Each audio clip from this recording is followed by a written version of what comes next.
Oi, tudo bem, Marcela? Tudo bem, você? Tudo bom? Olá, pessoal que está entrando. Que Ai, que legal, legal. Que bom falar com você. demais.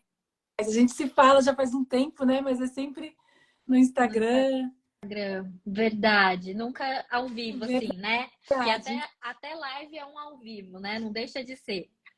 sem dúvida. E você está me ouvindo bem? Tô te ouvindo super bem. E você também Tá tá? A conexão tá boa? tudo Legal, ótimo. pessoal. Tá tudo bem para vocês também a conexão? Se tiver ruim, avisa a gente que a gente vai ajustando, né, É Bia? Bia, você isso. quer se apresentar um pouquinho antes da gente começar a live? Vamos, bora. Fala de você assim, só por cima? Claro. Bom, meu nome é Bia Garbato, eu tenho 42 anos, eu tenho transtorno bipolar, tipo 1, e eu tenho eu tive a minha primeira crise lá com 16 anos, então eu tenho uma trajetória longa. Eu passei por muitas coisas que a gente vai falar aí, e felizmente, agora eu estou estável. Eu escrevi um livro que se chama Bipolar Sim, já vou mostrar. Louca só quando Eu eu ia quero. mostrar.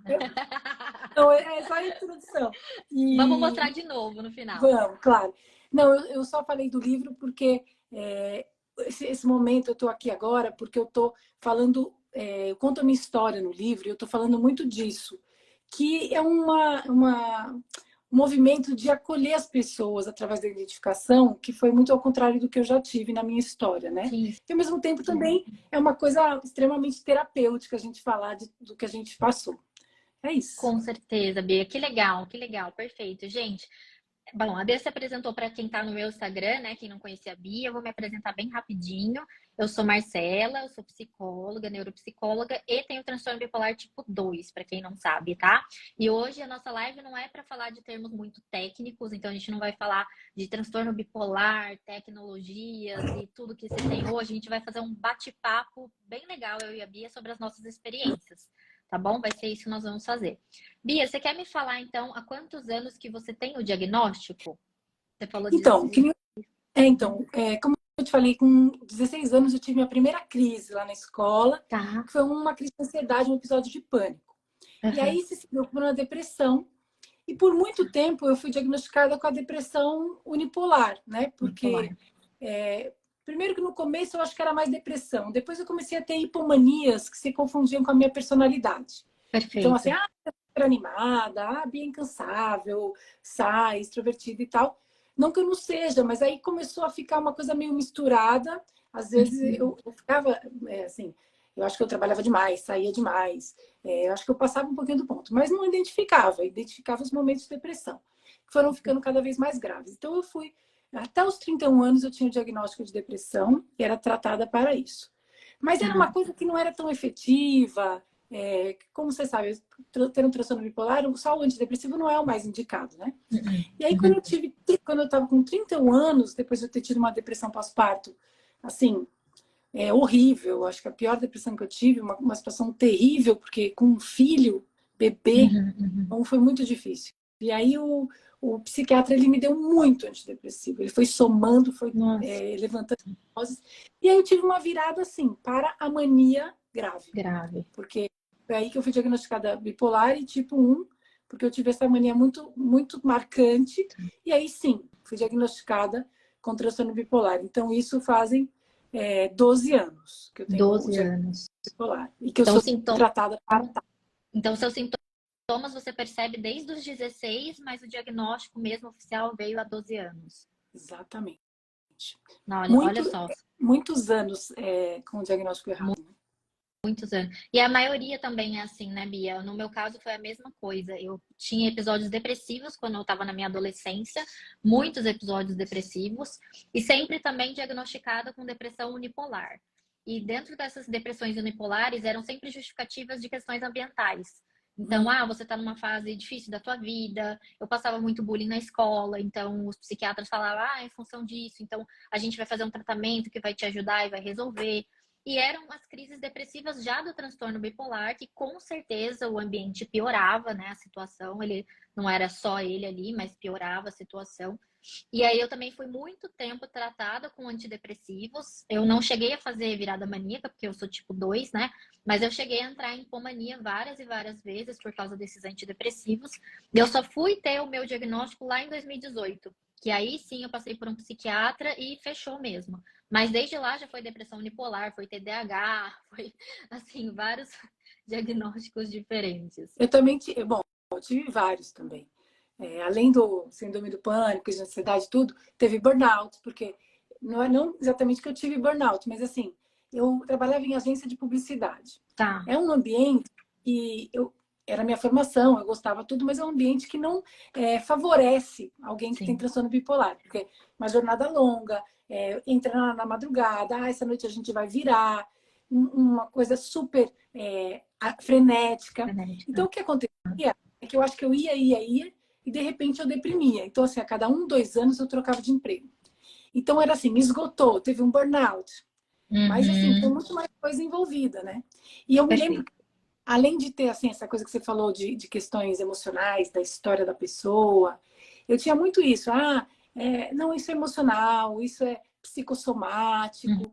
E eu já tive, porque eu cheguei num momento que o que me ofereciam de tratamento, eu ia.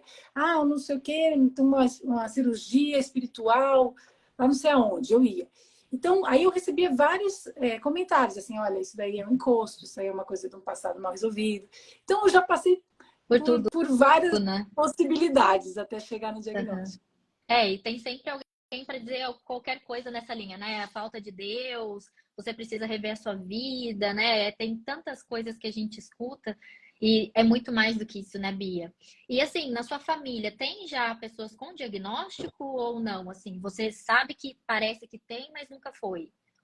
Então, é engraçado isso, porque as pessoas com quem eu tenho falado, é muito comum, meu pai, meu tio, ter pessoas na família. Aham, Eu não sei, na verdade, porque assim, na família que eu conheço, aham. não tem. Mas a família da minha avó paterna, eu não conheço ninguém, porque ela faleceu. Hum, Então, eu não sei, a princípio, as pessoas que eu conheço, eu não tenho, mas eu vejo que isso é raro, né? muito raro, porque a genética é 90%, né? Então, realmente, a gente tem a familiar que tem que ter a genética para ser transmitida para gente. Curioso. Olha, no meu caso, é interessante porque os dois lados da minha família têm. Só que, assim, não são diagnosticados, tá? Eu sei que tem porque eu conheço a doença, eu conheço o diagnóstico. O meu pai, ele tem transtorno bipolar não tratado por anos, né? Infelizmente, hoje ele sofre de uma doença grave chamada encefalite autoimune, está internado, enfim. Mas foi durante muitos anos conviver com ele. Ele tinha crises de hipomania mista muito graves, ele ficava muito irritável, muito sem paciência. E eu acho que isso é um contexto também ambiental que favorece muito, né? Não só a genética, mas é o que a gente chama de epigenética, de desencadear o transtorno. Então a gente convivia com uma oscilação dele muito grande. E era bem curioso que nos períodos de eutimia que ele tinha, ele era um excelente pai. Então era um pai presente, era um pai carinhoso, super bacana. Mas nos períodos que ele entrava em crise, Bia, era outra pessoa. Totalmente diferente. Totalmente diferente. E do lado da minha mãe, eu tenho também uma pessoa, né, que tem o diagnóstico, mas que eu não convivia muito com ela. Então, não tem uma interferência tão direta. Então, meu diagnóstico não é muito duvidoso, né? Ele é bem certeiro com dois lados da genética da família.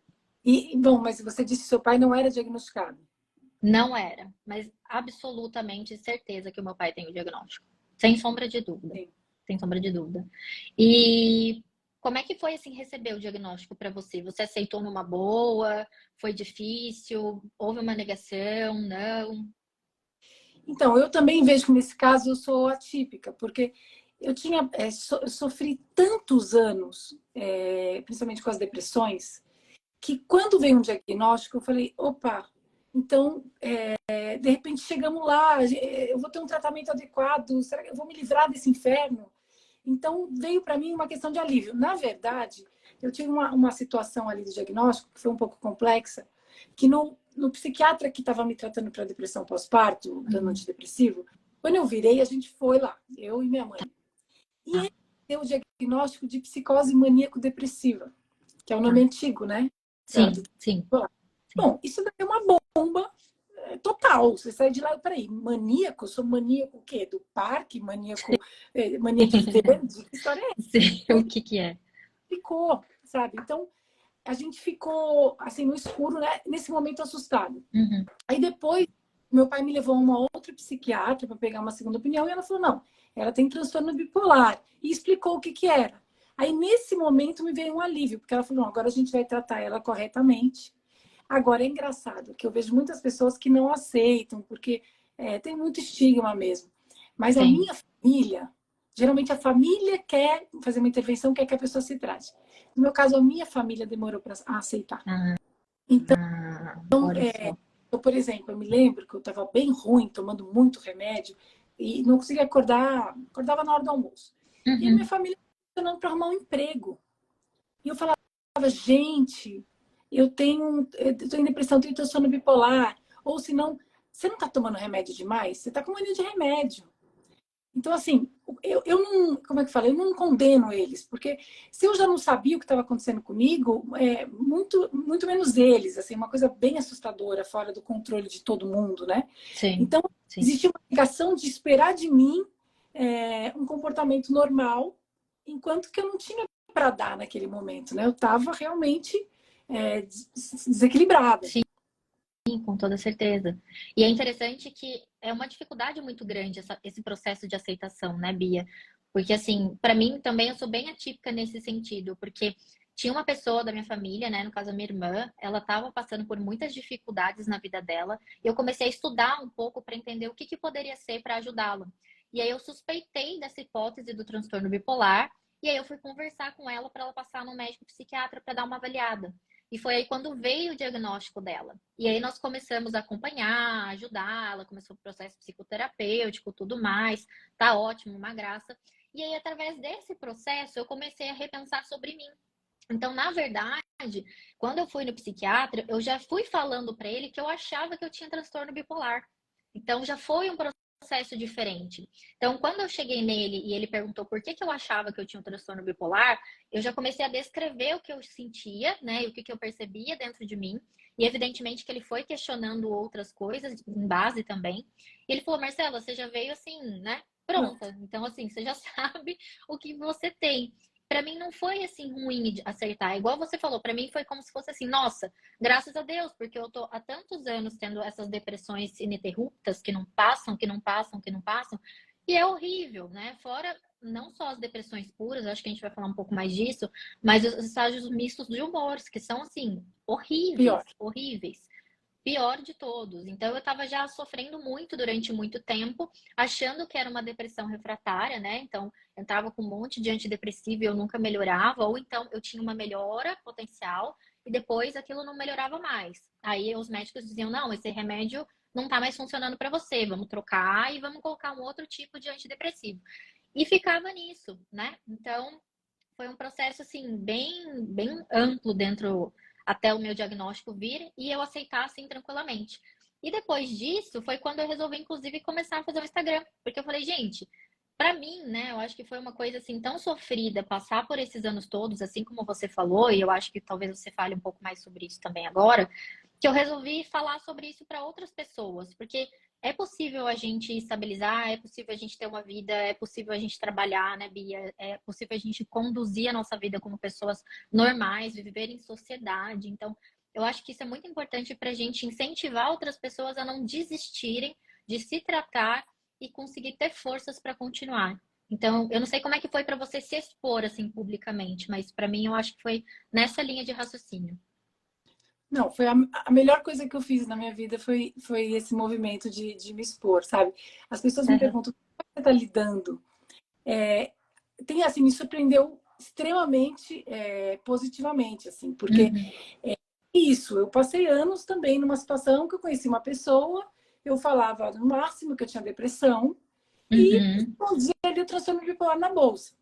E era aquele sofrimento, eu me sentia muito sozinha, eu me questionava muito se eu era louca, por que aquilo só acontecia comigo. Eu não conhecia ninguém, Marcelo. Acho que ninguém falava também. É, ninguém fala. Aí depois do pós-pandemia, eu comecei a conhecer assim, uma pessoa ali, outra aqui, comecei a ter uma troca. E eu vi que, como eu também já estava há muito tempo nesse processo, eu comecei a estabilizar, eu Uhum. comecei a ver que ajudava as pessoas. Só contando a minha história, né? As pessoas se identificavam. Eu falei, Perfeito. cara, eu acho que eu preciso fazer isso. Eu acho que eu preciso fazer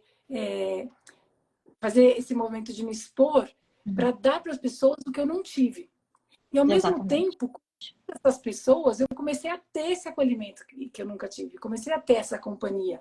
Uhum. Então, não foi fácil, obviamente. Sim. Eu tomei coragem, eu fiquei escrevendo, eu escrevi o livro durante um ano. Foi um processo super terapêutico. Eu escrevi de uma maneira leve, saiu de uma maneira mais leve, mais divertida, que não é que foi leve nem divertida a minha trajetória. É um Sim. sofrimento atroz, não é uma doença desejável de maneira nenhuma.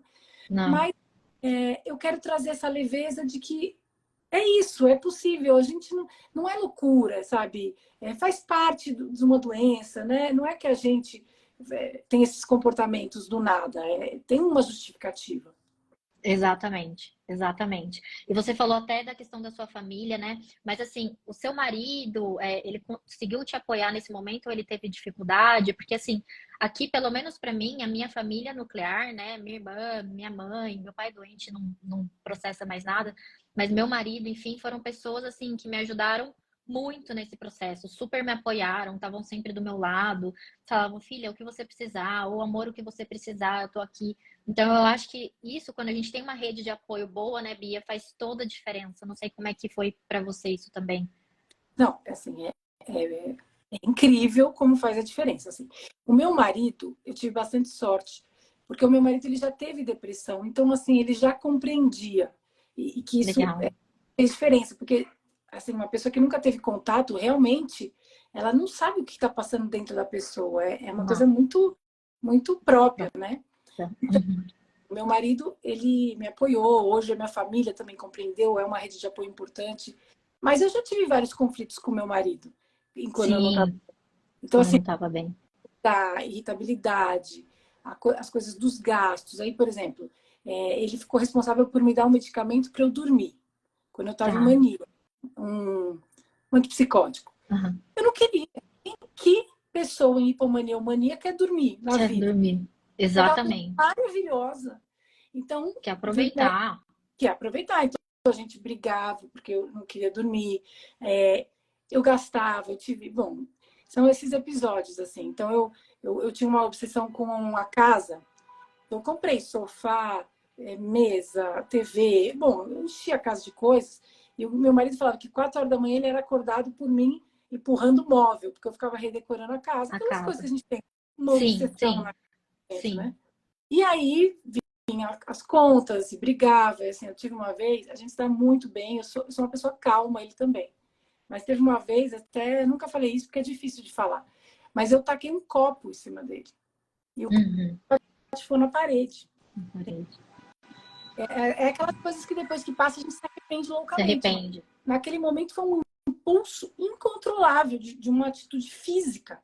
Então, assim, Uhum. quebrou na parede. E aí depois, um pouco tempo depois, eu falei, gente, não tava em mim. Sim, sim. E não tá mesmo, né, Bia? Tá fora do nosso controle. Eu acho que a dificuldade das pessoas entenderem hoje é que o transtorno bipolar é extremamente biológico, né? Não é aquela coisa de hoje eu quero ficar de um jeito e agora eu quero ficar de outro, né? Se fosse uma coisa altamente controlável, a gente se controlava e pronto, e ficava todo mundo bem, né? Por isso que precisa de médico, terapia, enfim. Mas esses episódios são muito difíceis. Eu me recordo que os meus episódios sempre foram voltados para compras. Você citou sobre compras e gastos. Mas como eu não fazia mania, eu não chegava a me endividar. Eu sempre chegava a gastar mais do que eu devia gastar com coisas desnecessárias. Então, nisso eu também tinha conflitos com o meu marido, porque, por exemplo, eu lembro de um momento muito curioso, vou te contar algumas partes para a gente ir dividindo isso, que eu fiquei obcecada com as joias da Pandora. Obcecada. E eu cheguei a gastar, Bia, uns 10 mil reais com coisas de Pandora. E ir embora. Então eu cismava assim, agora eu quero um anel e agora eu quero esse colar porque eu preciso dessa, sei lá, dessa pulseira. E eu ia fatiando essa compra. Então no final de semana eu comprava um, no final de semana eu comprava outro. E o meu marido, ele via sacolas que eu trazia de shopping o tempo todo. Ele falava, mas por que que você está gastando tanto? A gente não precisa de gastar tanto. Você não precisa de tanto. Outra vez eu fui também no shopping, eu comprei tudo para ele, Bia. Eu comprei, assim, pasta de trabalho, um monte de camisetas novas para ele, sapato. Eu gastei, assim, horrores. Quando ele chegou em casa, ele brigou tanto comigo, mas tanto comigo. Ele falou, o que que você está fazendo? Para que que você está gastando tudo isso? A gente não precisa, eu não preciso disso, eu nem te pedi para isso.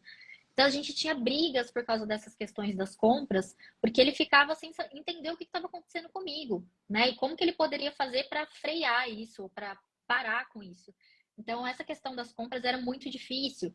E fora quando eu estava nos episódios de hipomania mista, que daí eu discutia com ele por isso, né? Porque daí eu já estava mais irritada, então eu estava tentando aliviar a minha angústia fazendo as minhas compras. Aí ele chegava para discutir comigo, eu discutia mais com ele. Então a discussão ficava horrível.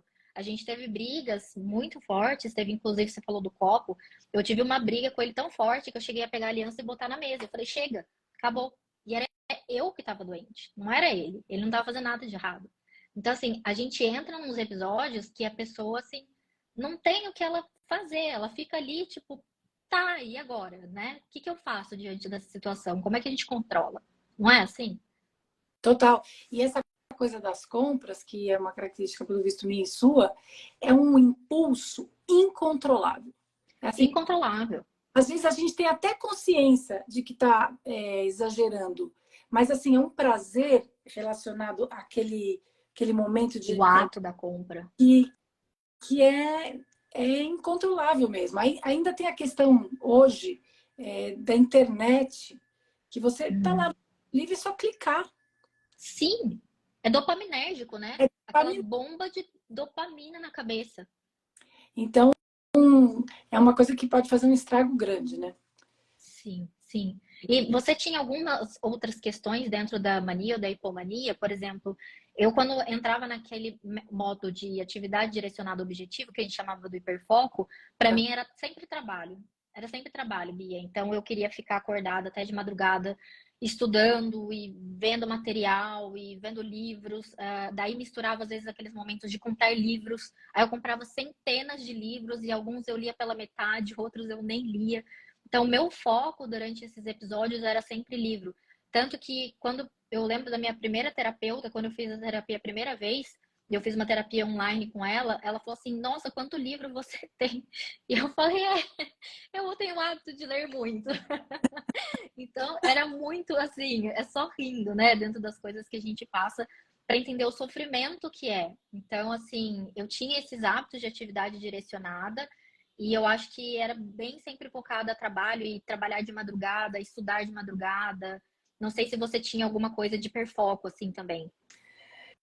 Eu tive algumas coisas, né? Então, eu tive uma ideia genial, que era um portal de conteúdo. Eu peguei um amigo meu, que foi aniversário dele hoje, o Dan, e eu resolvi fazer um portal chamado Sala do Dan. Então, tinha a rádio do Dan, tinha o blog do Dan, a cachaçaria, as dicas que ele dava. E ele não tinha, ele não tinha me pedido isso. Eu tive essa ideia genial para ele. Para ele. E Uhum. atormentava ele. Eu ficava dia e noite no negócio. Eu não queria almoçar, era um projeto da minha vida. Eu consegui uma apresentação numa empresa. E era uma coisa assim, meio sem pé nem cabeça, Uhum, sabe? uhum, uhum. Unidade. E ele, tadinho, ele é super fofo, super compreensivo. E ele, tipo, ele me acolhia, ele sabia que eu não estava legal. Mas eu tinha um hiperfoco, que eu não sei se é hiperfoco, uma característica, que eu me voltava muito para os amigos. Ah, Então, tem ficava aquela mais história do sociável. livro, que as pessoas até vão depois leem, que eu queria que meus amigos morassem no meu prédio e tal. Lembro. Mas Uhum. eu me lembro de algumas situações, por exemplo, teve uma vez que eu acordei, sei lá, 5, 6 horas da manhã, e eu resolvi que eu queria visitar todos os meus amigos que eu não via fazia um tempo. Aí eu peguei um táxi, na época, cheguei para ele e falei assim, olha, eu quero que você me leve em tais lugares. E eu fiquei de 7 horas da manhã até o quê? 9, 10 horas da noite na rua, Uhum. esqueci o celular, meu marido desesperado, e eu Nossa, simplesmente tocava a campainha na casa das pessoas. na casa das Aí pessoas. meus amigos, oi, aí oi, faz tanto tempo que a gente não se fala, entrava.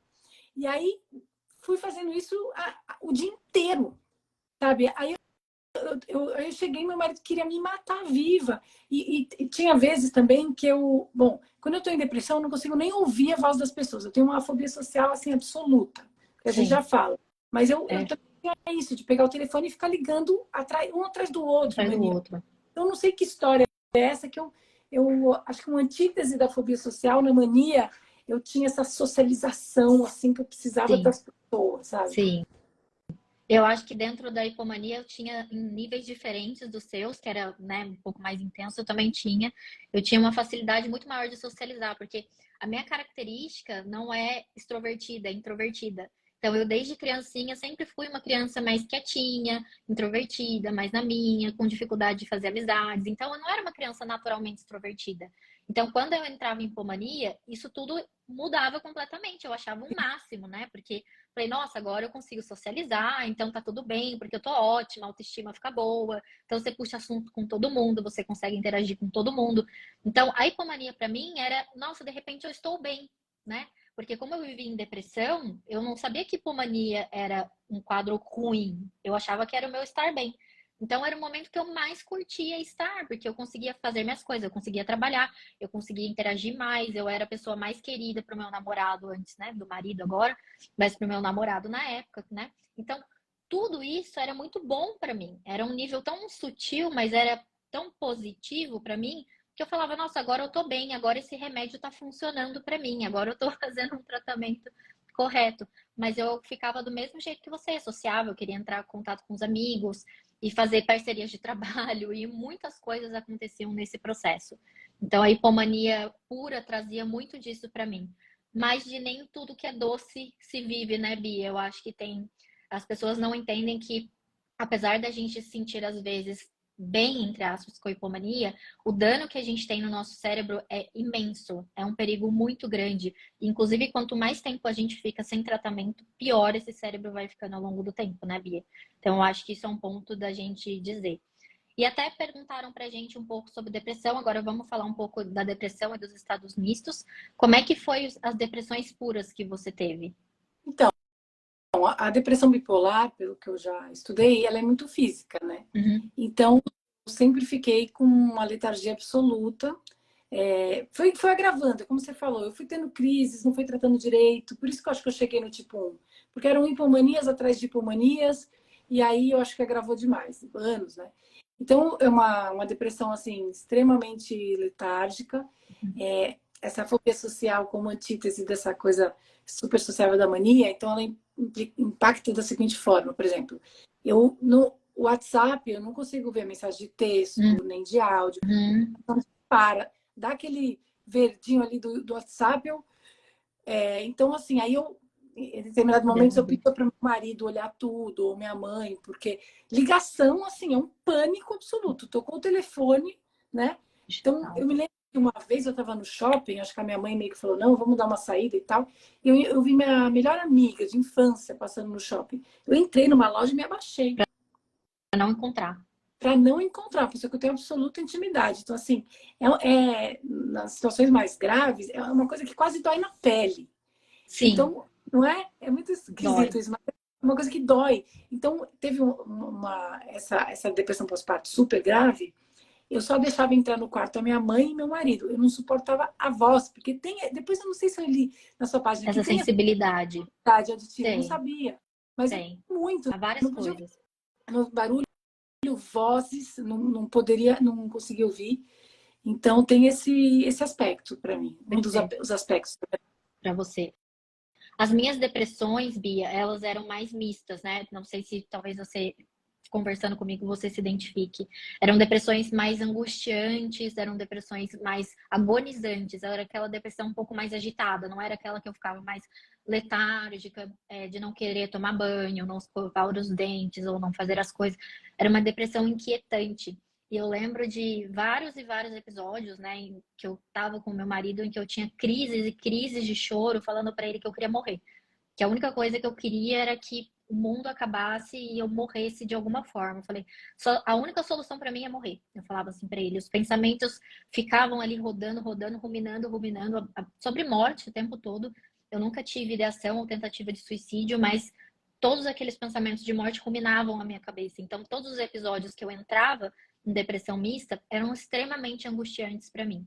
E a pessoa que mais me ajudou nesse processo foi realmente minha mãe e meu marido, enquanto eu fazia o tratamento, né, e as medicações iam fazendo efeito, obviamente com a psicoterapia, enfim. Mas a minha rede de apoio, eu acho que foi a que mais me ajudou, porque essa depressão era muito horrível. Não sei se você chegou até essas depressões mais, assim, mistas mesmo. Tive. Você falou na questão de querer morrer, né? Eu também Sim. nunca fiz tentativa, mas isso era uma coisa muito presente na minha vida. Uhum. Toda vez vinha esse pensamento. Eu me lembro que houve um avião, não sei qual foi das tragédias que caiu, eu olhava e pensava, gente, que sorte essas pessoas. Como eu Sorte. queria É, esse avião? Nossa, como eu queria exatamente esse isso. avião. Então, e o estado misto é um estado perigoso, né, Marcela? Porque Sim. a gente está com esse pensamento extremamente contaminado, negativo, se sentindo um lixo, misto e tal, e ao mesmo tempo a gente tem disposição, né? Exato. Exato. Agitação. Eu tive um estado misto, o estado misto para mim foi uma das experiências piores Piores. da vida, é isso que você falou. Uma coisa angustiante, uma agonia. E aí eu tive um estado misto importante. O meu psiquiatra na época falou, vamos internar. E na verdade, eu nunca fui internada. Por quê? Porque nessa vez que ele falou, vamos internar, a minha mãe, ela não quis me internar. E eu Tá. entendo, porque assim, não é fácil, é Não. uma coisa estigmatizante, é difícil. E ela falou, não quero, eu tiro ela de circulação. E a gente foi para um spa, eu e minha mãe. Olha E só. olha, eu vou te falar, minha mãe é guerreira, viu? Mãezona. Eu naquela situação, aí eu me lembro que a gente dormia num quarto e ela, quando ela acordava, eu estava de pé, assim, olhando para ela, porque eu não dormia, né? E Aham. aí eu ficava, tinha um casão, assim, um casarão do spa, eu ficava rodando, é, andando rápido, em volta da casa, fumando. Eu não fumo mais, mas eu fumava um cigarro, aquela Tadinho. inquietação. E minha mãe atrás de mim, tadinha. O tempo Então, todo. o tempo todo. Aí eu tomei medicações já mais apropriadas, inclusive para o estado misto, mas é uma coisa que eu lembro com, assim, frio na espinha. Frio na espinha. E eu tinha muito essa inversão de ciclo circadiano invertido, né? Chegava à noite, Bia, não sei como que era para você, mas assim, para mim a noite era a alegria, porque era a hora que eu conseguia produzir, era a hora que eu conseguia estudar, era a hora que eu queria fazer coisas que eu gostava, como ver TV, ver séries. Então eu sempre ficava até acordada de madrugada. E o meu pai tinha o mesmo hábito. Então ficava eu e ele juntos vendo TV, ele mexendo no computador, ou eu pegando em alguma coisa até 2, 3 horas da manhã. E aí no dia seguinte, meu pai levantava, mas eu conseguia levantar 11 horas, meio-dia, e meu dia não rendia, era horrível, eu não queria acordar. Quando chegava o horário de acordar, ai, mais um dia, eu não quero acordar. Por que que eu tenho que acordar? Por que que eu tenho que fazer mais um dia? Então, dentro desses episódios depressivos, eu invertia muito o ciclo circadiano. Isso é uma coisa muito característica que foi do meu transtorno. E para eu conseguir reverter isso foi realmente só quando eu entrei em altimia mesmo no tratamento. E é engraçado que se confunde com aquela história, a pessoa é noturna, É, né? exato. Ela funciona melhor à À noite. noite. E aí Aham. a coisa vai se alastrando. Eu sempre fui uma pessoa da manhã. Olha só. Então, assim, na verdade, eu ficava ativa durante o dia. E aí eu acordava muito cedo também nesse Aham. episódio. Mas à noite eu também não queria dormir, não. Eu queria fazer coisas. Entendi. Eu me lembro que eu, eu comprava aqueles tecidos adesivos e eu encapava as coisas. Eu encapava os Olha só. cadernos, a área, a mesinha, o abajur. Arrumava Meu marido, coisas para fazer, né? um dia você vai me encapar com esse tecido adesivo. E, então é isso, mas é isso que você falou. E a pessoa vai entrando à noite, que é o seu caso, né? E vai ficando, Sim, noturna, o pai, né? Aí noturna é sim, igual o meu pai, né? Pronto. exatamente. Infelizmente as pessoas não sabem que não existe cronotipo noturno, né? Na verdade, existe vespertino e diurno. O noturno é realmente alguma disfunção aí do ciclo que está acontecendo. E como que você acha que esses episódios depressivos afetavam você e a sua família, Bia? Como é que era, por exemplo, para o seu marido ver você nessa depressão mais angustiante? Você tem filhos também, né? Você comenta no seu livro. Como é que era esse processo dentro do seu núcleo familiar? A depressão. Então, da depressão, né? Depressão é muito difícil, porque é paralisante. Eu me lembro, eu trabalhava numa revista, eu escrevia uma seção de dicas. Tá. todo mês. Aí eu me lembro que eu entrei em depressão, chegou um mês, eu não conseguia escrever uma linha, porque a gente não consegue, em depressão Produzir. é pobre. Some. Eu me lembro que as pessoas falavam comigo, eu não entendia o que elas falavam. É isso mesmo. Raciocínio lentificado, né? Aí eu me lembro que a primeira coluna a minha mãe me ajudou a fazer. A Uhum. segunda minha mãe fez. Então, aí eu saí fora, né? Saí. Então, Sim. naquele momento, minha mãe já estava já me ajudando, já compreendendo. Uhum. Mas assim, quando meu filho era bebê, a depressão era uma coisa tenebrosa, porque assim, eu não cuidava do meu filho. Tipo, as pessoas colocavam o meu filho ao meu lado, eu, Uhum. eu tinha prazer em ficar com ele, não era que ela rejeitava, né? Na depressão Rejeitava. pós-parto. Eu Uhum. acho que era uma depressão, mais uma depressão clássica do que Faz pós-parto, que era fazer parte parte do meu quadro, né? do quadro já. Uhum. Foi o gatilho foi não dormir, aquela coisa de virar a noite com o bebê e tal. Então eu ficava com ele, tinha muito carinho, muita preocupação com ele, mas eu não dava banho, eu não trocava, não levava para passear. E assim, graças a Deus, o meu marido teve uma compreensão, uma ajuda com Uhum. isso, mas é terrível. E meu filho agora tem 11 anos, né? Ele já, Uhum. um tempo que eu não tenho, mas ele já pegou algumas. Tem até uma situação que me marcou demais, que eu estava chorando, e aí ele veio do meu lado e falou: "Ô, mamãe, por que você está chorando?" Eu falei: "Filho, não tem uma razão assim, e não tem nada a ver com você. Importante você saber que não tem nada a ver com você." E ele falou: "Mamãe, é muito emocionante para mim isso." Ele falou: "Mamãe, não tem problema, as lágrimas secam."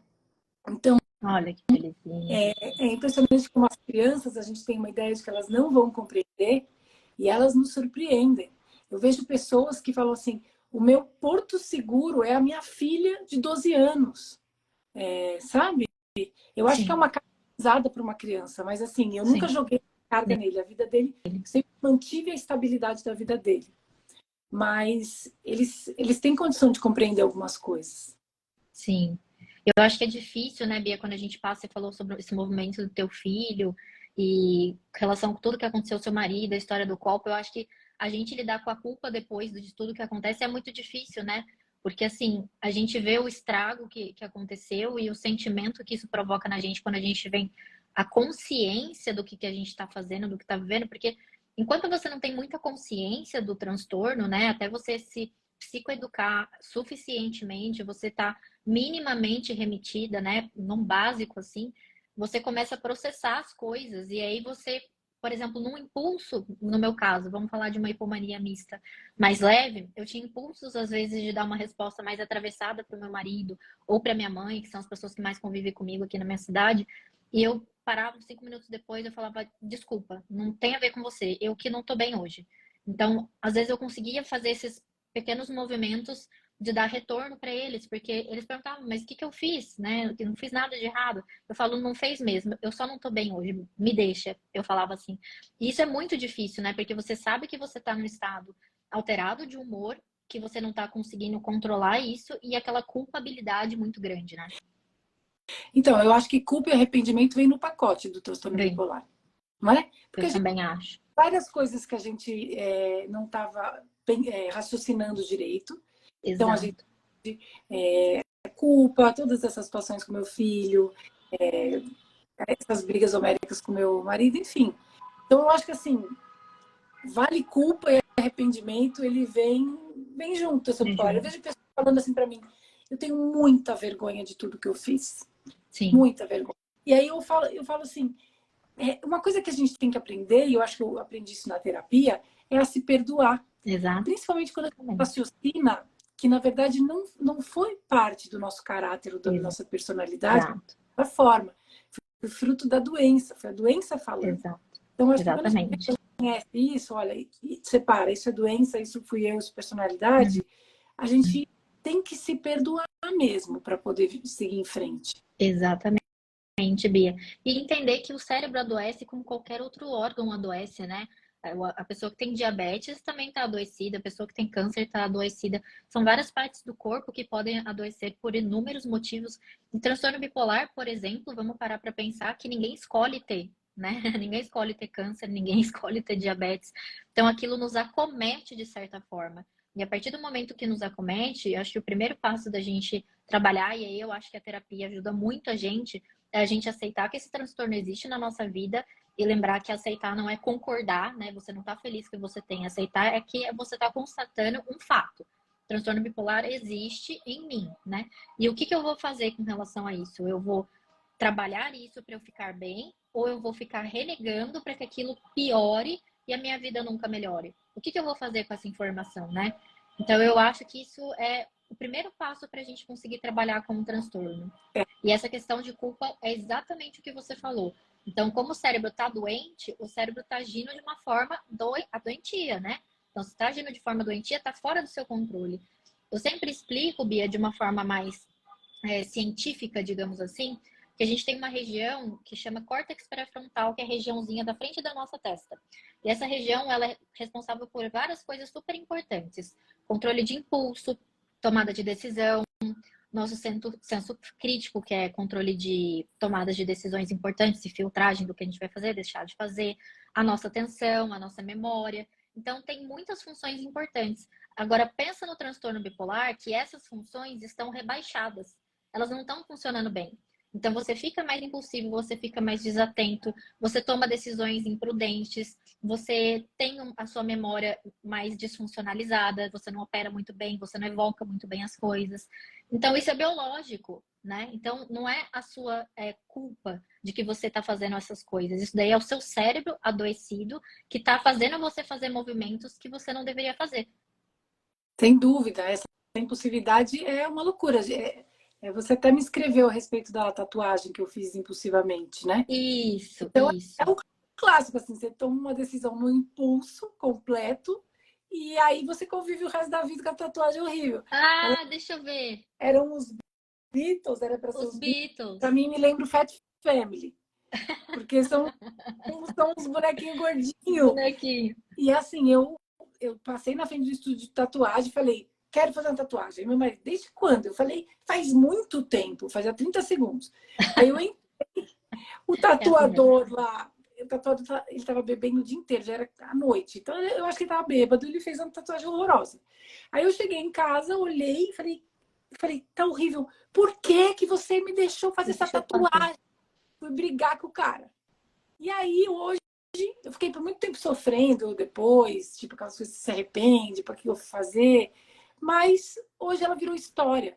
E eu acho que a beleza disso é a gente poder transformar numa história para contar, sabe? Ao invés de ficar um arrependimento, uma dor, toda vez que eu pego alguma coisa, eu olho, eu quero morrer para me lembrar de um episódio de mania. Mas eu acho que a gente. E a terapia ajuda muito, me ajudou muito a lidar com a impulsividade. Muito. Legal, Porque Bia. ela não é só, eu acho que isso acontece em outros bipolares, ela não é só sintoma da hipomania. Eu acho que ela acaba fazendo parte da. Sim. Eu não sei, é o meu caso.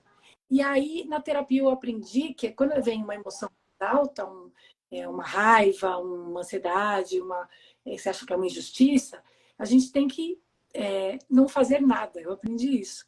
Não Uhum. faz nada. Espera, Na depois você raciocina intensidade. e faz alguma coisa. Então, eu aprendi isso na terapia, foi muito bom. Legal. Eu acho que uma dificuldade que acontece muito durante o nosso processo, não sei se isso, você falou da tatuagem, acontecia com você, é você conseguir distinguir o que você de fato precisa mesmo de fazer de movimento na sua vida versus o que o transtorno está mandando você fazer.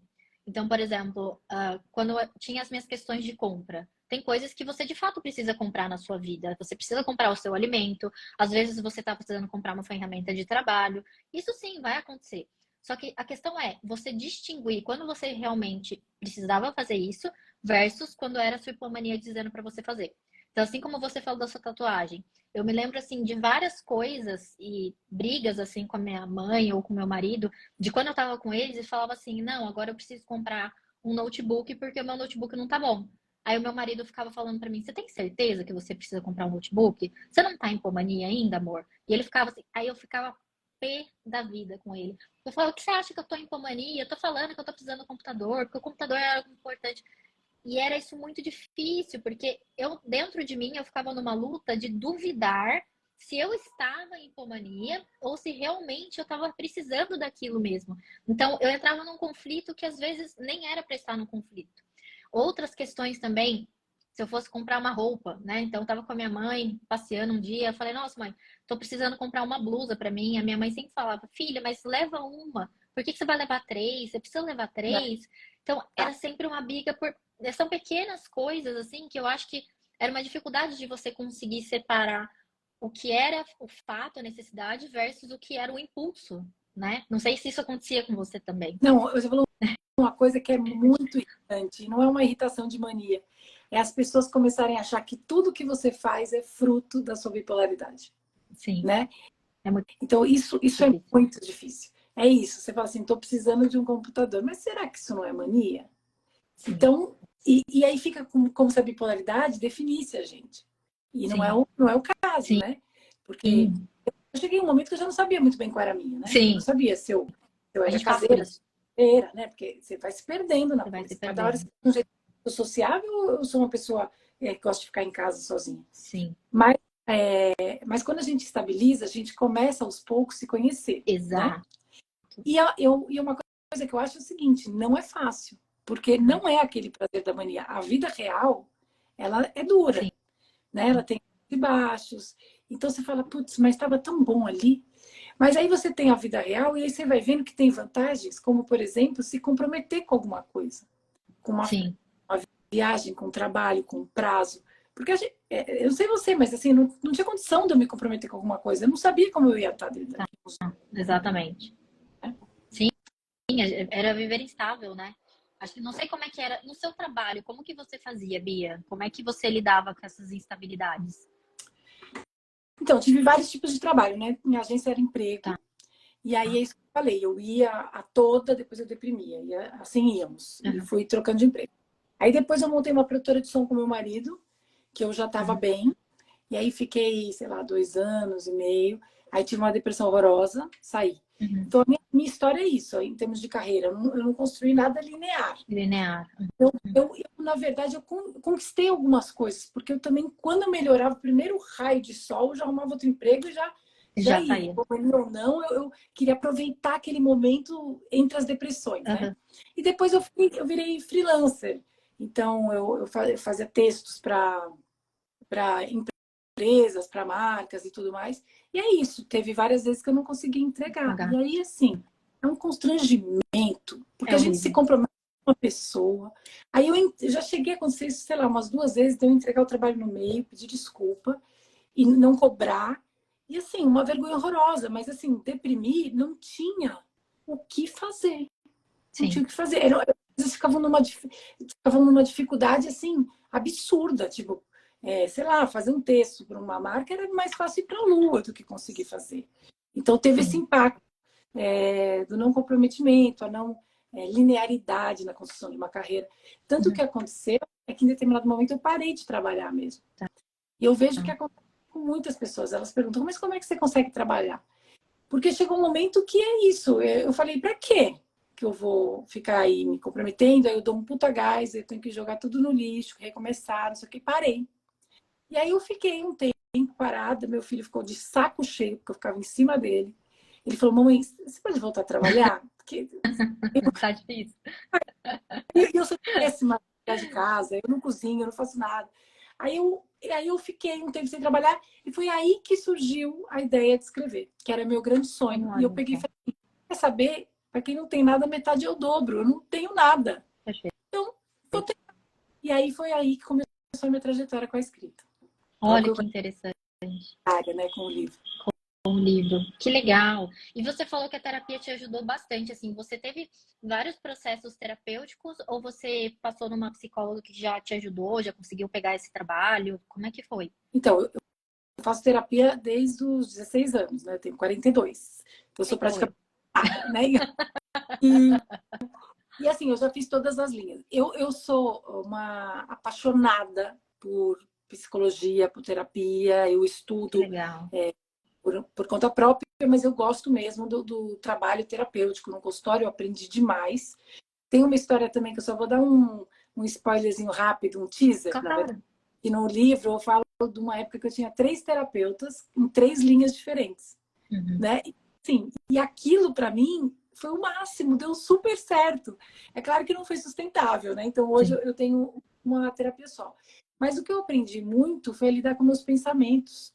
Que eu acho que é bem o que você faz, que você fala, que assim, pensamentos não são fatos, né? Sim, E comecei a duvidar desses pensamentos, né? legal. Tipo, será mesmo que tem alguma razão para eu achar que vai dar tudo errado? Que o meu livro não vai vender? Eu sei disso? Não sei. Evidências disso? Tem Uhum. evidências disso? Então, me ajudou muito essa coisa da culpa do arrependimento. Então, realmente, eu amo. É fundamental Que no meu legal tratamento. Eu vejo que a triste realidade é que nem todo mundo tem a possibilidade de fazer. de fazer. Infelizmente, é verdade. Isso é verdade, Bia. Eu também faço terapia desde os meus 13 anos, então, desde pequenininha. Na minha família também eu tive muitos problemas familiares, né? Como eu te falei, meu pai não era uma pessoa muito fácil para mim de lidar. Então, comecei fazendo terapia, inclusive para melhorar meu relacionamento com meu pai em casa.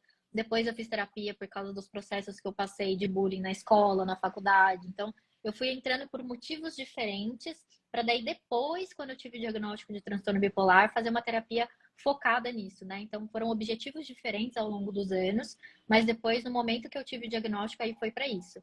E eu acho interessante contar só uma curiosidade, como você mesmo fala. Quando eu estava nos meus episódios de hipomania pura, eu cheguei a ter processos que eu passei com bons terapeutas, sei que eram bons terapeutas, mas que eu fazia assim, vamos dizer, mais ou menos 2 meses de terapia, que eu falava assim: esse terapeuta não é bom o suficiente, eu sou melhor. Eu pensava isso. Porque quando a gente está em hipomania pura, gente, quem não sabe, isso não é. Vamos ver se vocês conseguem entender direito o sintoma. A gente fica grandioso. O que é grandioso? A gente acha que a gente sabe mais do que o outro. E isso é equivocado, isso é um sintoma. Então, eu cheguei a parar muitas terapias por causa disso. Eu não dava oportunidade para o profissional me ajudar. Olha, Então, só quando eu comecei a remitir os meus sintomas, é que eu comecei a falar: não, esse profissional sim é apto para poder me ajudar. Né? Então, eu precisei minimamente remitir sintomas com medicação para eu conseguir buscar uma terapia e fazer ela até o final. interessante isso. Não é Faz muito curioso? Até porque eu sou da área, né? Você é paciente e paciente, eu sou psicóloga. Então, psicólogo com psicólogo era muito interessante passar por essa experiência. Então, achei curioso aqui dividir um pouquinho também. E hoje você ainda faz terapia, Bia? Ou já parou? fácil, faço. Ainda Eu, faz. eu adoro. Para mim é muito importante. Aliás, eu tô estável, mas faz parte da vida, né? Ter altos e Sim, baixos. E eu corro risco. perfeito. Eu corro risco todos os dias de deprimir ou Sim. até de entrar em mania. Mas o que mudou na minha vida? Além de ficar numa atividade exitosa, eu tenho esse apoio psicológico. Então, na hora que a coisa aperta, eu chamo mais sessões, eu Ótimo. falo no telefone, uma pessoa bem disponível para a Legal. gente tocar as coisas, né? As Sem coisas. contar de vida, né? Que me segura muito. Então, por exemplo, Sim. eu durmo super bem, sabe? Se eu tiver uma festa hoje e amanhã, corre o risco de eu acordar um pouco mais ativada no terceiro dia. Uhum. Então, a consciência, eu faço exercício, eu procuro me relacionar com as pessoas. Uhum. Então, essa composição, terapia, medicamento e esse estilo de vida é o que me ajuda, Uhum. né? Então, eu Uhum. tenho as minhas oscilações. É que antigamente, eu sem ter essa rede, eu tinha algum problema e eu caía para depressão. Fato, né? Então, hoje eu aprendi a lidar antes da coisa se aprofundar. Hoje você já tem um conhecimento melhor, né, com relação ao processo, já dá mais ferramentas para isso, né, Bia? Já ajuda um pouco mais. É É, a psicoeducação, que é um negócio que você faz brilhantemente, é muito parte do tratamento. tratamento. É muito você conhecer. Você e a filha e todo mundo que está em volta de você, quanto mais as pessoas conhecem, mais elas vão poder te ajudar, menos psicofobia, menos preconceito, mais a própria pessoa pode identificar as coisas, mais a própria pessoa pode, ela mesma, tirar o auto-preconceito de que ela é louca, de Sim. que ela não tem jeito, sabe? Eu vejo as pessoas lendo o livro e falando, nossa, meu, obrigada, eu achei que eu era a única que fazia esse tipo de coisa. Então é isso, é psicoinformação, é o que você é, luta para dar, muito, muito bom seu conteúdo, eu adoro. Obrigada, E Bia. eu amo. E é o que eu faço também com o meu livro e com o meu Instagram, que eu tenho feito, né? Através da minha experiência, porque no meu caso eu não sou uma profissional, Sim, sim. eu poder trazer essas informações, né? Esse conhecimento também. Perfeito, perfeito. Eu acho que é um importante, né? O que a gente puder fazer para ajudar as pessoas tá aí valendo muito, né? Você falou muito dessa questão das pessoas lerem, identificarem. Pelo menos os meus pacientes, quando eles sabem que eu tenho transtorno bipolar, alguns vêm pelo Instagram já sabendo, outros vêm por outras fontes não sabendo. Esse processo de identificação é sempre muito bacana. Eu não vejo nenhum dos pacientes falando, não, então, já que você tem transtorno bipolar, eu não vou me tratar com você, eu não vou fazer terapia com você. É sempre o extremo oposto, falando, nossa, então você entende, né? Porque você sabe o que eu tô falando, né? Você sabe o que é esse sentimento, né? Então, é basicamente um reforço de eu sei o que é estar na sua pele. Porque, assim, a nossa dor, né, Bia? Eu acho que a dor da gente viver a depressão, os episódios mistos, enfim, viver o transtorno bipolar, ela é muito singular, né? Eu acho que quem tá ali, né, o próprio bipolar, ele sabe daquilo. É algo que a gente não consegue passar para a pessoa. Qualquer coisa que eu acho que vive na vida, como uma pessoa que vive um câncer, você nunca vai saber o que é ter um câncer se você não tiver um câncer. Então, você tem uma ideia sobre o tema, mas você não sabe o que é o tema. Então, eu acho muito interessante a gente poder dividir essas informações com as pessoas, porque a gente vive isso, né? Então, eu acho que isso muda um pouco o cenário. Não, eu acho de uma potência você poder atender as pessoas e ter essa experiência. Eu acho isso fantástico, porque assim, eu passei por muitos médicos, eu passei por muitos psiquiatras. De verdade, Uhum. assim, não é uma doença fácil de você Não. estabilizar. Uma alquimia, tentativa e erro, efeitos colaterais. Então, eu passei por. Olha, é bizarro, tenho até vergonha, mas eu passei por 8 generalistas e também essa prepotência da gente saber o que é melhor para a gente também Uhum. influenciou. E depois eu fui para um especialista, e depois eu fui para outro especialista, mas caminhada por essa própria pessoa. E foi Sim. aí que aconteceu. Mas assim, eu tinha uma coisa que o psiquiatra ele me passava o tratamento e eu discutia com ele. Eu falava, não, isso não. Isso não. Uhum. Aí eu acho que não vai combinar, não vai dar certo comigo. Blá, blá, blá. Então eu tinha isso. Aí na hora que eu via que eu estava mandando, e aí eu saía, largava o psiquiatra. Mas eu não fui para paciente fácil, que nem você. Eu Uhum. também achava que eu Que sabia. sabia que era Parte assim. eu sabia, porque na verdade a gente vai se conhecendo muito com a experiência dos Sim. pesquisando, e eu leio bula mesmo, eu adoro ler bula. Então, mas é isso. É isso. E falando nisso, Bia, dos psiquiatras, eu também passei por vários psiquiatras. Acho que eu não chego nem a contar a quantidade de psiquiatra que eu passei. Mas como é que foi para você o processo das medicações, assim? Porque é difícil, né? A gente passa por tantos efeitos colaterais até acertar qual a medicação que vai ficar com a gente, qual a medicação que vai estabilizar. Como é que foi isso para você? Teve alguma coisa que foi mais difícil? Eu acho que é tudo difícil. Eu acho que não tem medicamento, a maioria dos medicamentos psiquiátricos tem efeitos colaterais extremamente indesejáveis. Um deles, para o transtorno bipolar, é o aumento de peso. Uhum. Então, eu comecei a me tratar para transtorno bipolar e logo eu já comecei a ver um aumento do apetite. Eu acho que é mais que um aumento do apetite, eu acho que instaurou uma compulsão alimentar mesmo em mim. Eu Uhum. comia até passar mal.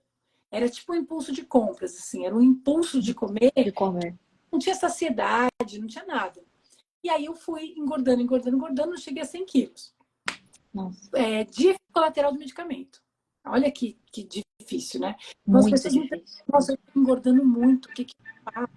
E assim, eu fico apavorada, porque na verdade eu encontrei um caminho para eu poder retomar, emagrecer e chegar Emagrecer. num, num, como é que se fala? Numa disposição ideal, porque independente da questão estética, a compulsão descontrolada é uma coisa horrível e eu tinha um mal-estar físico muito grande, né? E aí o que aconteceu?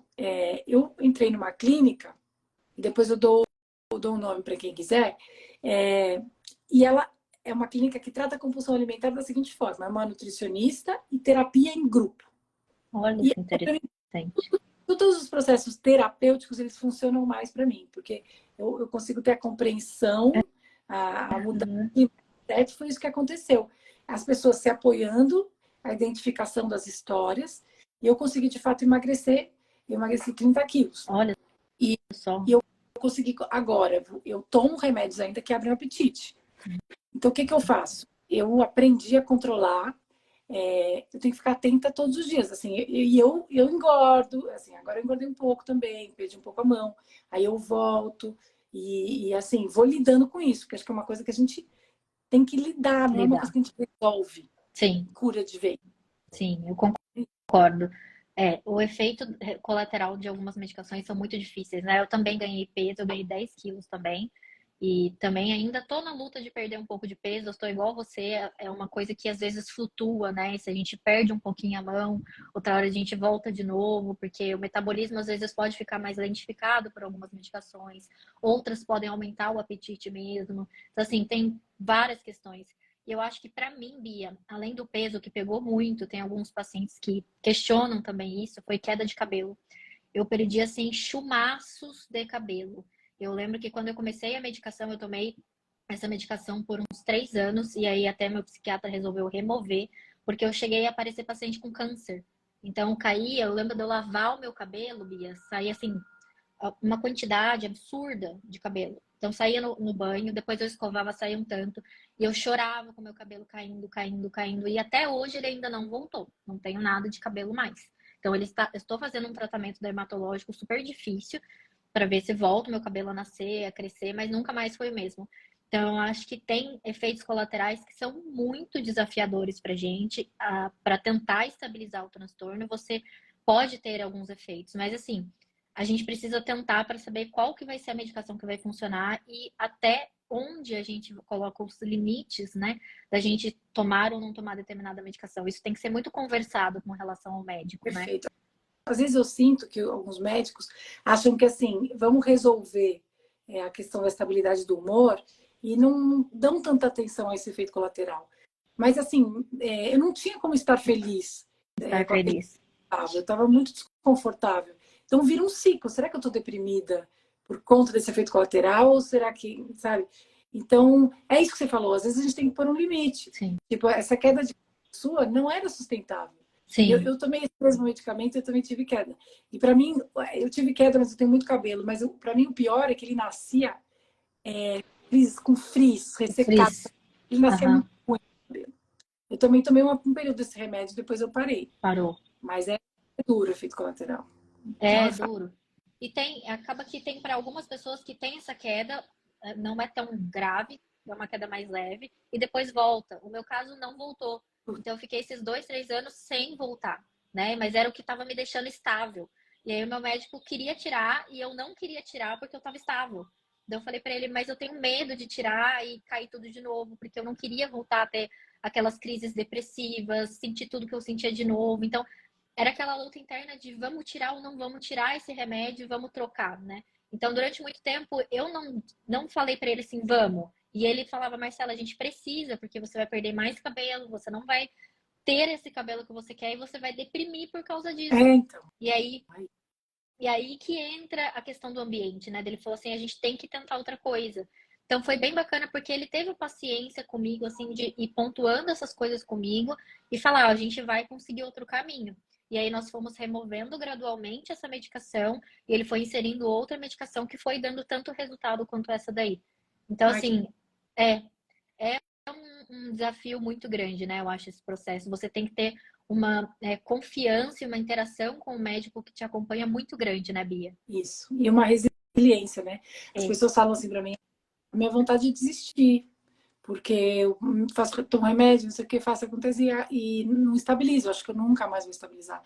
E a minha mensagem é: eu, desde os 16 anos, estou com 42, eu passei por um monte de coisas.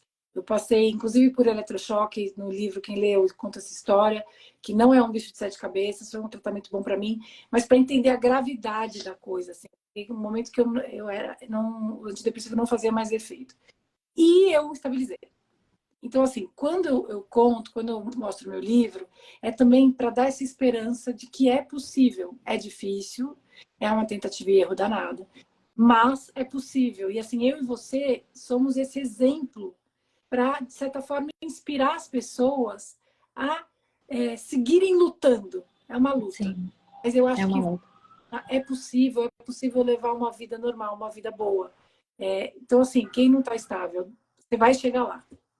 Perfeito. E como é que foi, Bia, esse processo da eletroconvulsoterapia para você? Como que chegou aí a decisão do seu médico? Você conseguir fazer? Como é que foi? Então, a gente chama de eletrochoque, o que é eletroconvulsoterapia, né? Que é o ECT. Uhum. Eu estava numa depressão muito resistente, tomando tudo que era remédio, já de transtorno bipolar, de antidepressivo conjugado, não sei o quê. E não saía, péssima, não saía. E assim, eu totalmente desesperançosa. E aí o médico falou: olha, nós temos a possibilidade de ter, e eu acho que está sendo indicado para você, porque você não está melhorando com os medicamentos. Aí naquele primeiro momento você fala: eletrochoque, tá brincando? Você imagina aquela fila de maluco, cadeira de camisa de força, internado, tomando choque, pulando na maca. Mas sempre foi me explicando, eu fui entendendo. E, de fato, foi um tratamento que ele me trouxe um período de estabilidade que, na época, era impensável. Eu fiquei 8 meses estável. Olha Depois eu só. tive, na verdade, um fator ambiental muito estressante e eu acabei oscilando. Mas, e assim, a minha experiência foi de uma coisa bem tranquila. A gente não pula na maca, tem relaxante muscular. É uma coisa muito leve, é um impulso muito leve que dá uma mini convulsão, né? Pelo que eu aprendi, que me Sim. explicaram. E você como se tivesse resetado o cérebro. E aí as coisas começam a circular legal. Então, para mim, foi super efetivo.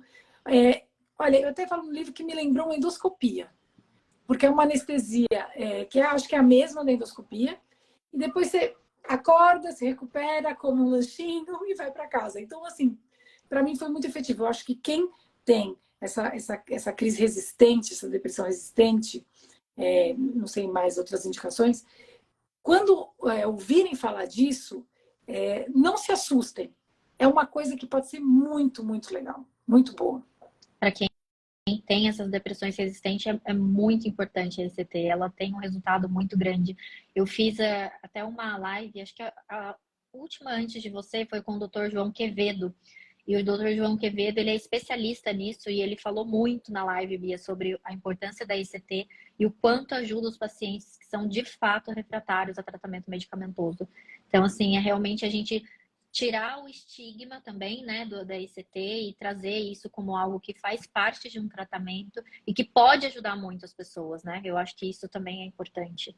Na verdade, é o seguinte, aí você fala, que maravilha, eu quero fazer ECT.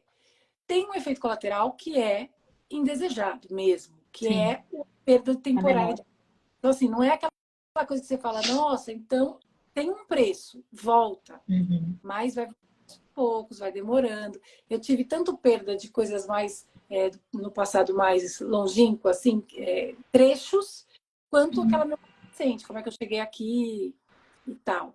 E vai depois voltando. Então, assim, mas isso tem algum impacto na vida, sim. Mas é aquela Sim, coisa, é o um efeito custo-benefício. colateral, custo-benefício, ele é reversível, né? Então, eu acho que vale a pena na balança, dependendo do caso, realmente é uma coisa muito efetiva. Perfeito. E Bia, aqui só para a gente dar esse apanhado do livro, né? Quando assim que surgiu a sua ideia de escrever um livro? Foi naquele momento do seu filho ou você já vinha pensando sobre escrever o livro? Não, desde que eu sou criança, eu falava, um dia vou escrever um livro, era o meu sonho mesmo. Legal. E aí eu escrevia muito na escola, e lia os textos para classe, sempre o meu estilo de crônica, que é assim, coisas com humor e tal, falando do cotidiano. E aí foi assim. Só que aí chegou na época do vestibular, eu fiquei muito perdida. Porque eu queria escrever, mas eu não sabia o que eu ia fazer. Como eu vou escrever? Eu vou fazer jornalismo, vou fazer letras? Eu não sabia muito bem. E tinha uma coisa na minha família que tinha uma tradição de pessoas fazendo administração de empresas. Então havia até uma expectativa em relação a isso comigo. E aí eu acabei fazendo publicidade para dar uma juntada nas coisas. E aí eu segui na publicidade, não como redatora, como uma pessoa comercial, mas sempre pensando, ai, meu sonho, será que um dia eu vou realizar? E eu escrevia, estava no escritório, assim, as pessoas saíam fora, e eu começava a escrever meus textos e tal. Aí vinha alguém, pum, abria uma planilha. E aí eu fui aguentando isso. Só que o que acontece? Com as crises, eu comecei a falar das crises nesses textos, mas eu tinha vergonha. Como é que eu vou falar? Como é que as pessoas vão ver eu falando de uma coisa tão pessoal e tão vergonhosa, de certa forma, né?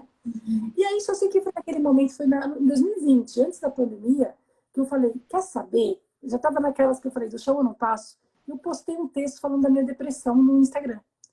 E aí as pessoas começaram a curtir, compartilhar, obrigada, nossa, eu também sinto, blá, blá, blá, blá. E aí, em 2020, eu passei assim, escrevendo. Aí chegou em 2021, eu falei, nunca tinha falado da bipolaridade no Instagram ainda. Aí eu falei, quer saber? Vou começar a falar disso aí. E aí passei 2021 inteiro escrevendo livro. E assim, é um processo assim, de elaboração de tudo que eu passei. Foi uma coisa muito importante para mim. E eu queria falar da minha bipolaridade de uma maneira muito precisa, contextualizando, falando da minha história. Não assim, gente, todo mundo, Instagram, eu sou bipolar.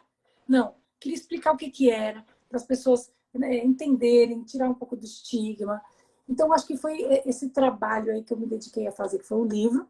Aí eu fiquei em 2022 ralando para uma editora e em 2023 eu lancei. E o título do livro que eu quero explicar, que é assim, né? Vou mostrar de novo. Isso aí, ó, a gente. Bipolar sim, louca só quando eu quero. Porque é justamente para tirar essa relação direta da bipolaridade com a loucura. E aí, ao contrário do que você me disse, eu sou uma pessoa mais extrovertida. Então, eu estou estável, mas eu posso falar com todo mundo, eu posso dançar num palco, numa mesa, porque eu estou afim, que eu estou me divertindo. E aí é o seguinte, eu não aceito que me julguem dizendo, é isso aí, é porque ela é maníaca, porque ela é louca. Então foi isso que eu contei no livro.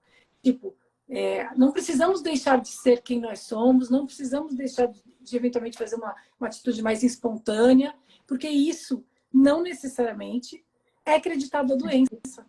Então foi Sim. por aí. Às vezes tem também a questão da própria pessoa ter um excesso de identificação com a doença, né, Bia? Eu tive uma aula que eu dei com o Dr. João Lorenzini, que foi na semana passada ou retrasada, já me perdi no tempo, mas nós falamos muito sobre essa questão de excesso de identificação. Então, eu passo a achar que tudo também é do transtorno bipolar. É como se a própria pessoa, né, ela se identificasse demais. Então, isso é porque eu tô em crise, e se eu tô fazendo isso é porque eu tô em episódio, então se isso tá acontecendo é porque eu tô sintomático. Ela se perde ali nela mesma, como eu dei o exemplo do que eu preciso e o que eu não preciso, e essa perda de si mesma gera esse excesso de identificação. Então, acho que isso que você falou de eu sou extrovertida, de dançar, fazer as minhas coisas. Então, quem já tem ainda um temperamento mais hipertímico como o seu, eu acho que deve ser mais difícil ainda, porque para quem tem um temperamento mais depressivo, né, como o meu de introversão, acho que quando você estabiliza, você vê que a pessoa ela volta pro jeitinho dela, né? Ela mais quieta, ela mais na dela. Claro que eu acho que ao longo do tempo tem coisas que a gente pode trabalhar. Eu trabalhei muito a minha introspecção em psicoterapia, então hoje eu já consigo expor muito mais as coisas, né? Meu trabalho exige isso de mim, então eu trabalhei muito disso. Mas eu acho que essa dificuldade, principalmente no seu caso, acho que fica maior, né? Sim, é difícil de acreditar que você é introspectiva, porque você é Imagina. super. Você tem uma comunicação tão Obrigada. clara que é difícil de acreditar. Mas eu acho que é isso mesmo que você falou. Se eu fosse uma pessoa é, menos extrovertida, já ficava mais claro esses polos, né? Mas é isso, eu não vou deixar. Eu já deixei de fazer coisas com medo de acharem que era porque eu estava em mania ou porque eu era bipolar. Já deixei. Mas assim, eu decidi que eu não ia mais deixar de ser quem eu sou, com medo de que me julgassem. Não vou. E Sim, foi isso que eu falei no livro, sabe? A sim. gente tem direito de ser quem a gente é. E não gostou, Paciência. não é paciência e não obrigatória. Não sei, não sei se é uma pessoa que vale a pena para você, sabe? Sim, sim. Um amigo. As pessoas falam É, isso. As pessoas falam, você tem tantos amigos, é tão difícil ter amigos quando você tem o transtorno bipolar. De fato, às vezes, muita gente vai embora. Então, assim, às vezes eu falo, quem sobrou? Sobrou uma pessoa? Então, dê valor a essa pessoa. A gente não concordo. precisa ter 1 milhão de amigos, sabe? Se a gente tiver uma Sim. pessoa com que a gente confia que aposte na gente e que acredite na gente, eu acho que é isso que vale a pena. Eu acho que é um ponto também curioso, Bia, você falou. uns minutos atrás sobre o momento que você ficava mais sociável com seus amigos e um dia que você saiu batendo na porta, né, para ver cada amigo, você teve a ideia lá do prédio, enfim. Mas eu penso que às vezes a gente pode estar num circuito oposto também com relação à amizade, né? Porque quando a gente está num polo depressivo, a gente não quer ver ninguém. Então a gente desaparece do mapa, né? É É, como se a gente, você falou que você ocultou de uma amiga do shopping, eu acho que a gente desaparece de tudo. E aí a gente acaba tendo perdas mesmo de amizade, porque os amigos às vezes buscam tanto a gente e a gente tá tão naquele universo deprimido, porque eu pelo menos passava muito período dentro da depressão. Não era tanto na hipomania, era mais na depressão. Então, às vezes, eu passava meses deprimida. Nesses meses, meus amigos iam embora, né? Porque me chamava para sair, vamos fazer alguma coisa. Má, por onde você anda? Má, vamos combinar um café. Má, vamos isso. Eu sempre falava, vamos, mas essa semana eu tô meio corrida, eu tô meio atarefada, sempre uma justificativa. E com aquela dificuldade que você falou de responder mensagem. Eu lembro de eu ter tanta dificuldade, Bia, que eu preferia escrever texto do que mandar mensagem de áudio. Eu não conseguia falar. Eu ficava tão lenta, mas tão lenta que falar para mim era muito difícil, muito difícil. Então eu acho que essa questão da amizade é um tema tão difícil porque a gente não sabe assim o quanto que realmente o amigo ele fez tudo o que ele podia e a gente agora basta a gente tentar resgatar, porque alguns a gente consegue resgatar e explicar que a gente estava doente, porque tem amigos que nem sabiam que a gente estava doente, né? A gente não fala.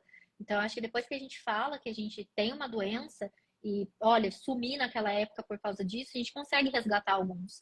Outros pode ser que a gente não consiga, e é o que você falou. E quem ficar depois de tudo que aconteceu, fica. E é isso, né?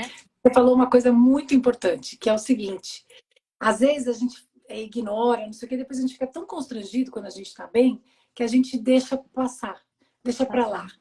Então eu aprendi que é isso. Depois equilibrou, né? Procura essa pessoa e fala: olha, deixa eu te explicar. Eu fiz Exato. isso, aquilo, porque eu não estava bem. Eu gosto muito de você, sabe? Eu me arrependo, eu peço desculpas. É isso. Vai ter gente que vai entender, vai ter gente que não vai entender. Exato. Claro, sabe? Passar bem. Não é uma Exato. pessoa que vale a pena estar do lado. Então, assim, às vezes a gente vai se isolando cada vez mais por constrangimento das coisas que a gente fez e falou. Então, acho que vale a pena essa franqueza que você falou, porque a gente fica com vergonha de dizer que é bipolar. Mas nesse caso é muito bom, é muito importante a gente resgatar. Eu acho. Eu já me isolei ano, sem falar com ninguém. Eu também. E depois eu consegui, não é? Depois eu Sim. consegui tá nessas. Olha, desculpa, você me escreveu falando um puta problema seu, eu não respondi. Então, assim, é importante, tanto quanto é importante a gente explicar para as pessoas, quanto pedir ajuda, né, Marcela? Sim, Às vezes, muito. esperando, fica se isolando, mas, assim, pedir ajuda é um movimento muito importante. Muito importante. Eu tive épocas de estar sem contato com amigos, assim como você falou, de fugir tanto que eu vivia eu pro meu marido. Era só. Era o máximo de contato que eu tinha e às vezes eu tinha dificuldades ainda de estar em casa conversando. Só o ato de falar para mim já era cansativo, de dialogar sobre alguma coisa. E eu lembro do meu marido ter momentos que ele falava assim para mim, que a gente estava diante da televisão e eu estava olhando para a TV, mas não estava na TV, minha mente estava em outro lugar e ele falava assim: "O que que você está pensando?" Ele falava para mim. E eu falava N coisas sobre a vida e sobre a minha tristeza e a minha depressão. E ele falava: Nossa, amor, parece que eu olho para você e eu sei que você não tá aqui. Eu vejo o seu olhar e eu sei que você não tá aqui. Então, eu acho que esses episódios depressivos, eles, para quem tá perto, né, Bia, para quem tá ali convivendo com a gente, eu acho que é muito difícil também, né? Não só para essa questão da amizade, mas para quem tá ali com a gente. Nossa, demais, demais. Muito. Eu só imagino, né? A gente só imagina. Só imagina, do outro lado. Ai, Bia, que bom esse bate-papo. Olha, estamos aqui Nossa, já praticamente 1h20. Eu acho que o povo, espero que eles estejam gostando ou gostaram da nossa live. Eu queria, assim, muito te agradecer pela oportunidade da gente fazer essa live, esse bate-papo, falando um pouquinho das nossas experiências. Acho que deu para reduzir um pouquinho, porque a nossa história é longa, né? Eu opa, imagino que você tem uma vida toda aí com relação ao transtorno, com relação às suas experiências pessoais também, que não só com relação ao transtorno. Eu do lado de cá também tenho o meu background, então eu acho que assim, Não daria para a gente resumir tudo numa live, né? Seria praticamente impossível. Mas eu acho que só da gente ter partilhado um pouquinho já valeu a pena, como você mesma fala, de divulgar a sua história. Gente, de novo aqui o livro da Bia. Para quem não tem ainda, adquire na Amazon. Vale muito a pena o livro dela. Tem toda a história dela aqui, tá? E eu queria te agradecer. Nossa, assim, Marcela, é uma oportunidade para mim tão grande, porque é de bipolar para bipolar, como você colocou, é muito raro. A gente ter essa oportunidade de conversar, duas pessoas que passam pela mesma coisa. Eu tive. É a segunda vez que eu tenho essa oportunidade. A primeira foi com a Cris, do Mães com Ah, Humores. Mães com Humores. Sim, a Cris. Legal. E então, assim, é uma oportunidade assim incrível, inacreditável para mim poder ter conversado com você hoje e as pessoas compartilhar um pouco aí da nossa história com elas. E então, só te agradeço. Realmente foi maravilhoso. Ah, obrigada. Teve uma moça aqui que mandou pra gente para responder pergunta. Gésenia Oleto. Pode perguntar, gente. Se vocês tiverem alguma pergunta antes da gente fechar, pode perguntar, não tem problema nenhum, não. Vocês querem perguntar alguma coisa? Fiquem à vontade. Vamos ver se ela manda alguma coisa aqui pra gente. Eu vi que o pessoal ia comentando conforme a gente ia falando, né, Bia? Algumas coisinhas de Sim. experiências pessoais. Tem a Aline que falou que o seu livro chegou ontem para ela, que Olha, ela vai começar a ler. legal. Teve gente aqui agradecendo aqui o bate-papo, que o pessoal gostou bastante. Ai, que legal, ó, gostei muito. Teve uma moça falando que mandar mensagem de áudio era muito difícil para ela. Encontrar alguém inesperadamente, igual você comentou, que era muito difícil. Que os amigos não entendem a ausência. É difícil, né? Porque a pessoa não sabe o que está passando com a gente, né? Eles não vão entender mesmo a ausência. Salve que a gente faça o que a gente acabou de falar aqui na live, que a gente, depois que ficar bem, vá atrás, né? Faça esse movimento, explique o que aconteceu e veja qual o resultado que vai sair disso aí. Exato. Perfeito, deixa eu ver aqui. Vamos ver se tem mais alguém. Os episódios que vocês relataram foram já sendo medicadas? Quer responder essa, Bia? Não, de fato foram. A gente foi na tentativa e erro. Ela perguntou da monoterapia, não, infelizmente não. Eu não sei se é o caso, se foi Não, isso, mas não. Monoterapia não. Não. Eu tomo mais de uma medicação. é, Os episódios. Porque o que que acontece? Às vezes as pessoas acham que a gente tem episódio só quando a gente não toma remédio. Gente, tomar remédio não significa estabilidade. A estabilidade é quando a medicação é acertada e você está na dose certa, dentro do processo certo. Aí você estabilizou, aí sim. Mas enquanto você não estabilizar, você vai tendo episódios, mesmo que você esteja com medicação, tá? Bom, nem eu nem Bia estabilizamos com monoterapia. Despersonalização é comum, passo é transitório. Pode acontecer, né? Cada paciente tem uma experiência diferente e passa com medicação. Respeito de medicamento. Vocês comentaram sobre o cabelo. Fiquei com hipotiroidismo após muitos anos de lítio. Você quer falar alguma coisa eu disso, Bia? também.